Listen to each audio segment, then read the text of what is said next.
மிகப்பெரிய மந்திரச் சொல் நம்பிக்கை. நம்பிக்கை அப்படின்றது நம்ம ஒருத்தர் மேலே உண்மையாக ஆத்மார்த்தமாக வைப்போம். அதுக்கு பேர் தான் நம்பிக்கை. அதாவது கண்மூடித்தனமாக நம்ம வைப்போம். அவங்க என்ன சொன்னாலும் ஆமாம் சரி அப்படின்ற அளவுக்கு நம்ம நம்பிக்கை அவங்க மேலே வைப்போம்.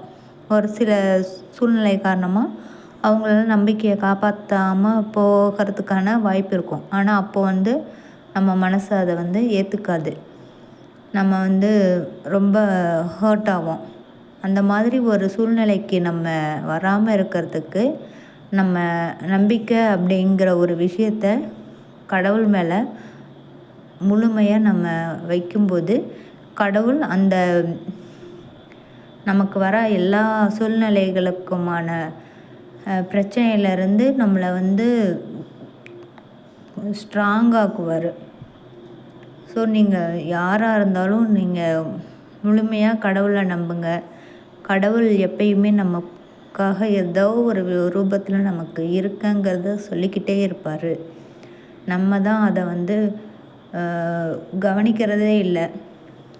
நம்ம ரிலாக்ஸ்டாக இருக்கும்போது நீங்களே இல்லைன்னா இந்த கடவுள் உங்களுக்கு ரொம்ப பிடிச்ச கடவுள் இருப்பாங்க இல்லையா, அவங்கள்ட்ட மனசார பேசுங்க.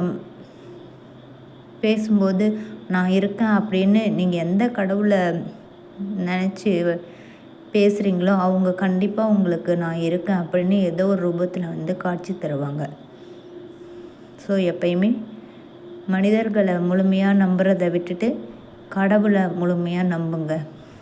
வாழ்க வளமுடன்.